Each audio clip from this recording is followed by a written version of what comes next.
St. Clair's Swiss-style cheese looks holy enough, but how does it taste? We asked St. Joan of Arc. Like music. St. Peter. Heavenly. St. George. Frightfully nice. St. Christopher. Far out, know what I mean? St. Francis. St. Kilda. Australian made. St. Francis. Us, St. Bernard. St. Clair, Australian Swiss-style cheese. It's the only Swiss-style cheese to get a sainthood.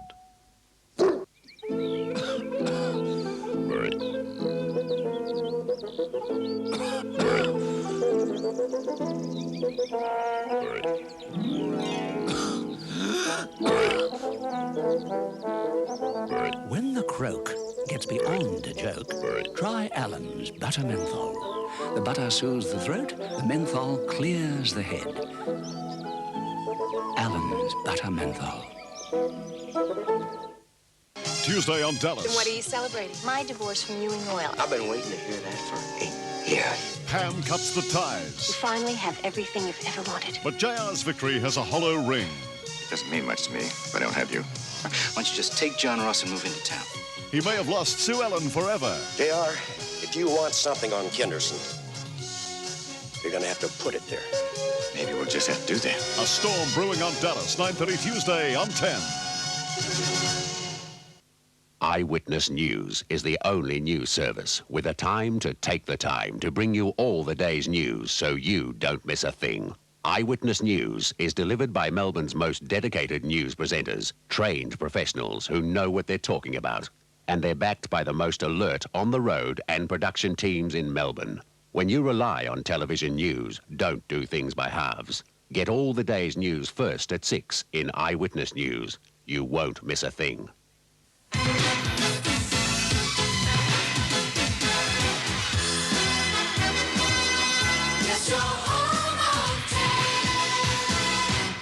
We now cross to the Junction Oval for a live telecast of today's Mitsubishi Motors VFA Cup final match.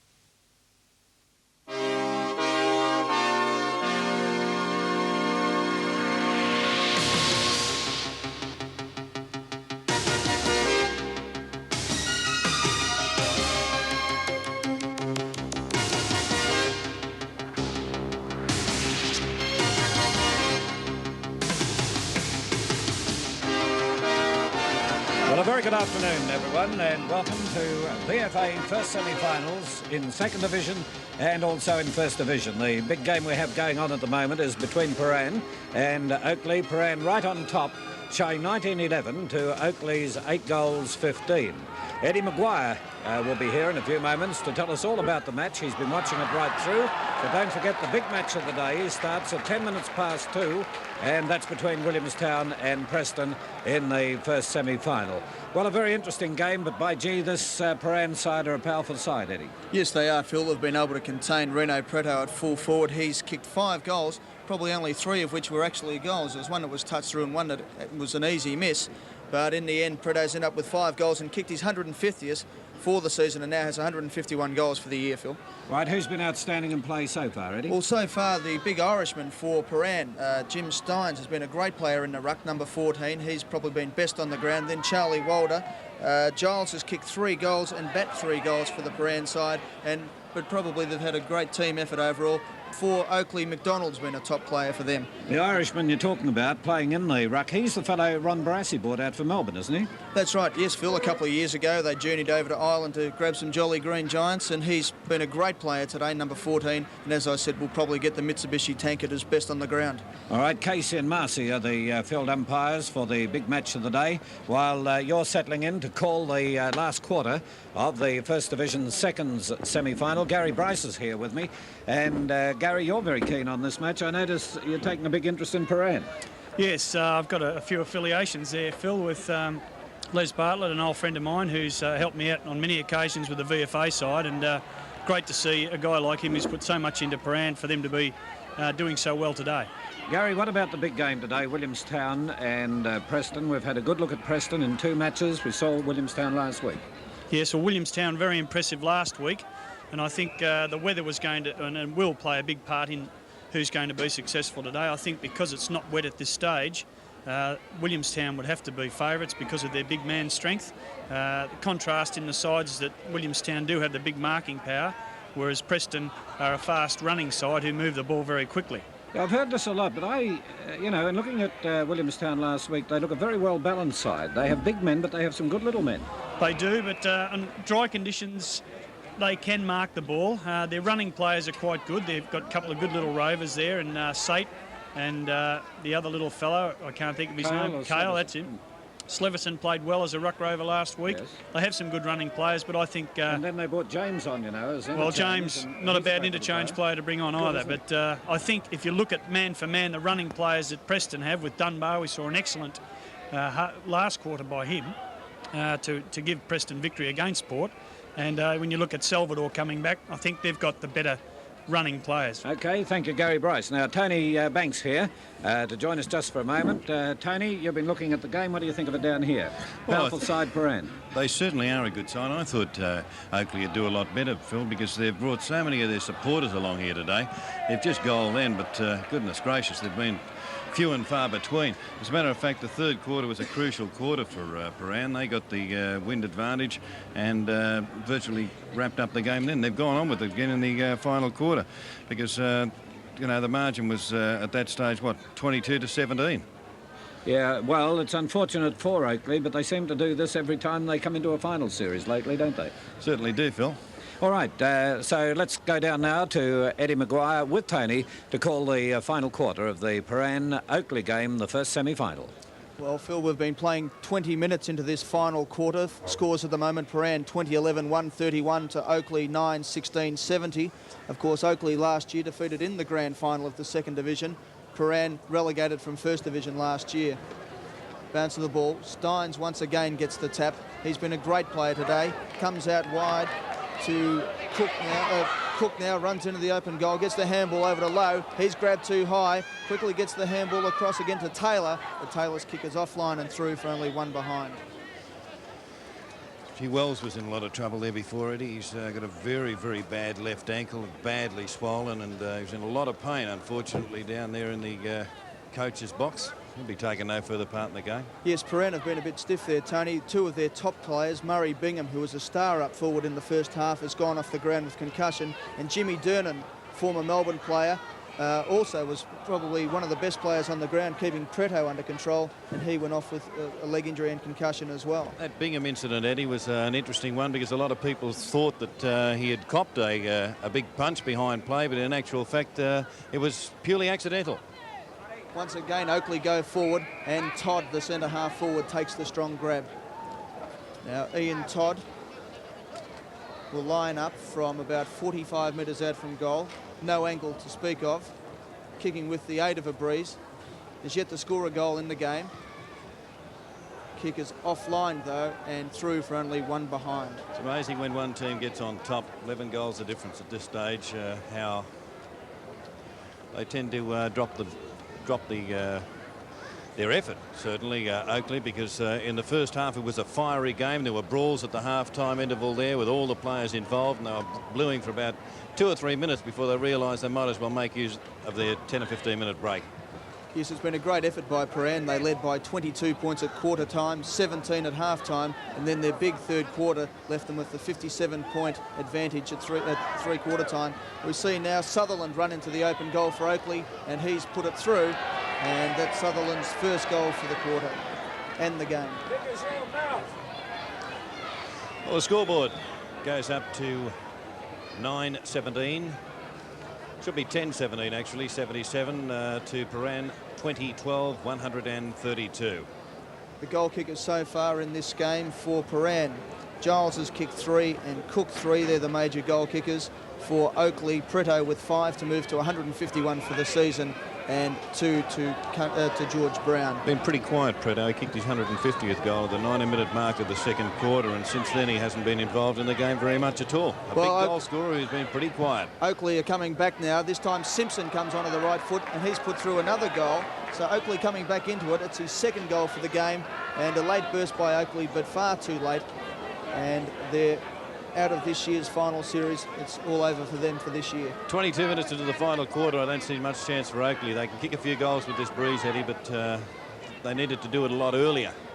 At half-time, they went into the game 10-7-67 to Oakleigh 7-8-50. And at that stage, Oakleigh had a chance, but they had to try and keep Prahran virtually goalless in the third quarter. But 7 goals in the third quarter to 5 points by Oakleigh just about summed up the game. That's when they virtually lost it.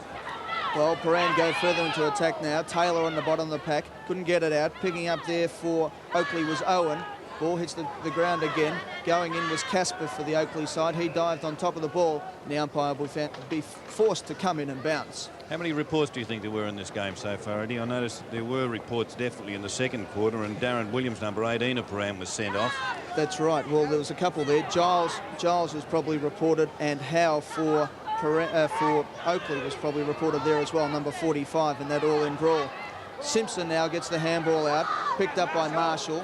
Marshall has a lead up forward from Preto. Preto has the sit. Can't get in front of Wilder, though. Grabs the ball now, taps it down. Howe comes in, can't pick it up. Preto once again goes in top of the ball, but it's Bat for Prahran who gets it out. Steins is grabbed there too high. Play on, says the umpire, and there could be a free kick there to Howe, and he will line up from about 45 metres out from goal. Pretty disappointing performance by Oakleigh then, though. They had half a dozen players in there to about 2 or 3 Prahran defenders, and they're a bit lucky to get the free kick. Howe lining up on a slight angle. Comes in, high kick. It's a very good Looks kick. very good too, and he's put it right through the centre. That's Howe's second goal for the game, and Oakleigh's 12th. Well, I doubt whether we'll see a turn-up, Eddie, at this stage of the game. 12-17-89. Oakleigh moved to, and Prahran at 20-12-132. A bit of a breeze favouring the southern end of the ground, down the Fitzroy Street end of the ground today. But it is perfect conditions for the big game today, the First Division first semi-final. The ground in ideal conditions. Slight wind advantage, as you said, Tony, down to the St Kilda Fitzroy Street end of the ground. But perfect conditions for football today. It's a good move by the VFA officials, actually, to leave the covers on the ground, because the centre of the ground is rock hard. It's quite dry. It's obviously had a bit of moisture earlier in the week.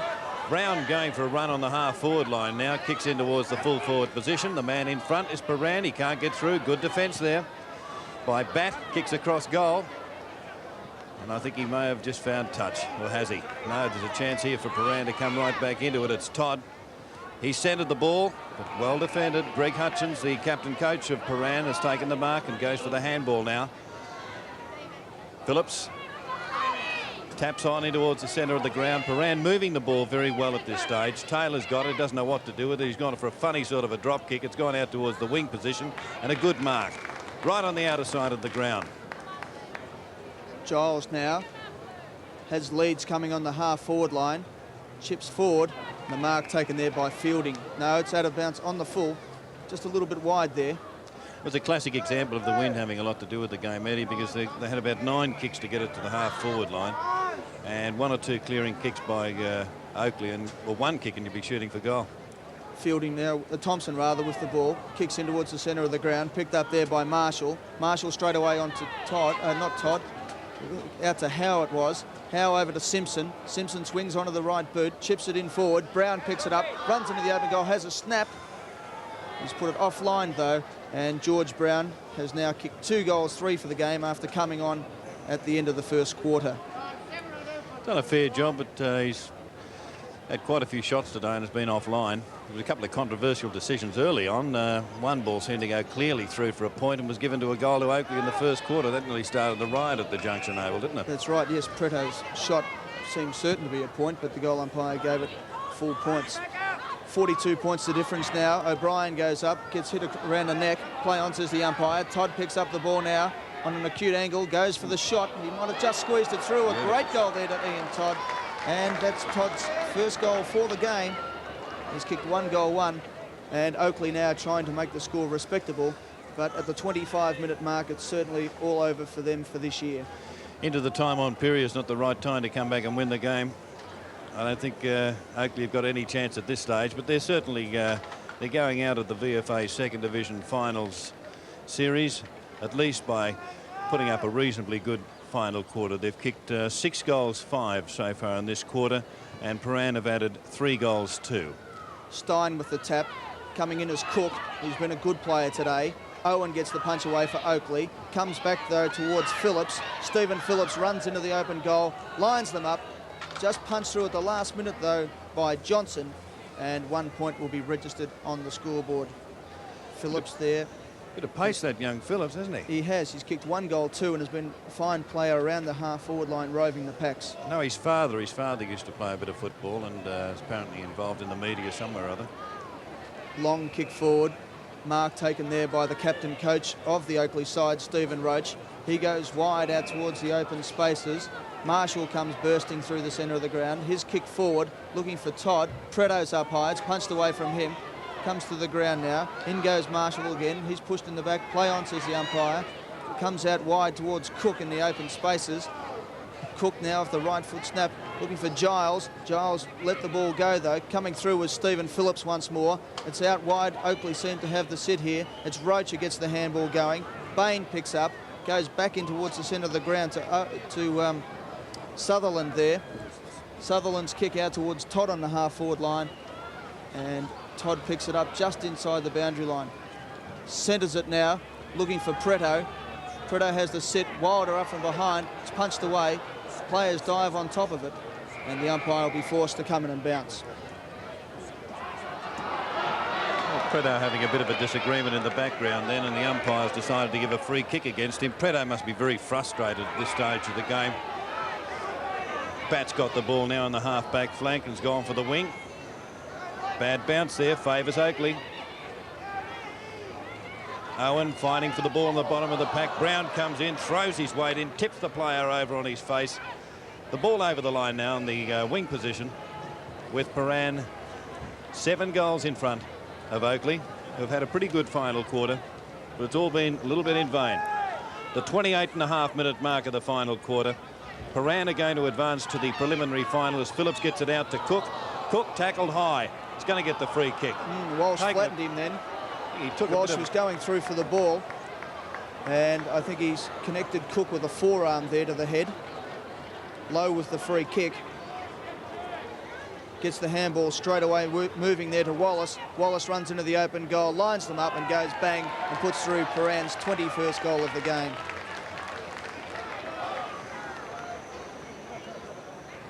Well, there you see the player on the ground, and this is Cook. He looks like he's in a spot of bother, and yet in actual fact, Eddie, it didn't look like it was too serious a tackle, just a head-high tackle. Yes, it was just one of those ones where Jack Cook came running into the pack, a courageous little rover there. Walsh was coming through from the other side, had his forearms up and collected him there. But Prahran on the scoreboard now, 21-13, 139, lead Oakleigh 13-18, 96. And with 2 injuries to star players already in this game, they'll certainly hope that Cook will be all right. Phillips is crunched again by Walsh. Well, he ducked into it. Umpire has decided just to ball the ball up there. We'll have a look at the earlier play where Cook was flattened. Cook's on the outside. Cook, number 50 there on the left. Just ran through and was met solidly there by Walsh. Probably have his neck in a brace, I think, for the next week or two, Eddie. Umpire's picked out a free kick up at full forward. It'll be Joe Fielding who will take the free kick. Fielding yet to score a goal in this game. The support of the both the Oakleigh and Prahran supporters have been excellent today. There's a big crowd that have come out here. Buses that have turned up. There's the siren. Prahran into the preliminary final. The shot for goal may have just squeezed through. 1 point. Prahran will finish at 21-14, 140 to Oakleigh 13-18, 96.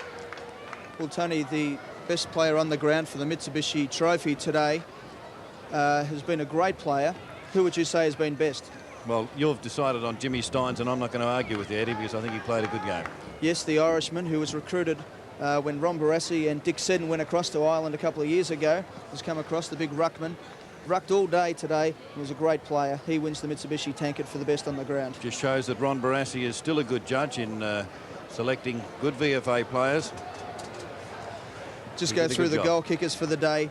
Giles with 3 for Prahran. Cook, who just went off the ground, also kicked 3. 2 goals to Taylor, Lowe, Tapping, Murray Bingham before he went off, and Wallace, and 1 each to Walder, who was a top player today, Eason and Stephen Phillips.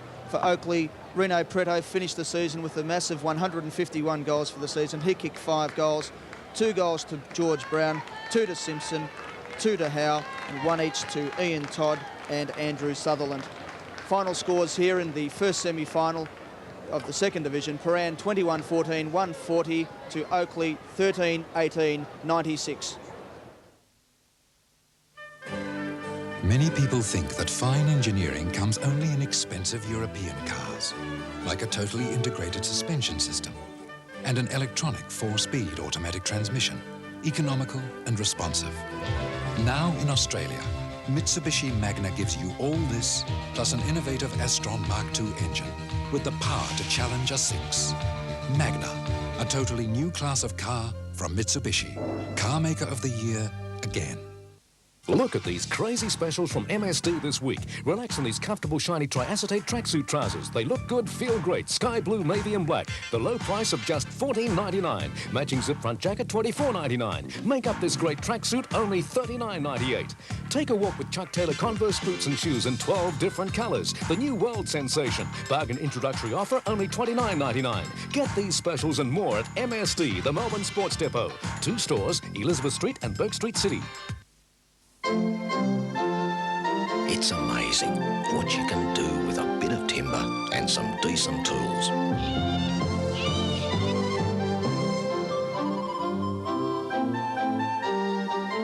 A coat of paint, perhaps. Or some darn good advice. Whatever you need, you'll find it at Home Saver. Because nothing's impossible at Home Saver. Denise Drysdale joins Greg Evans as celebrity co-host tonight on Star Search.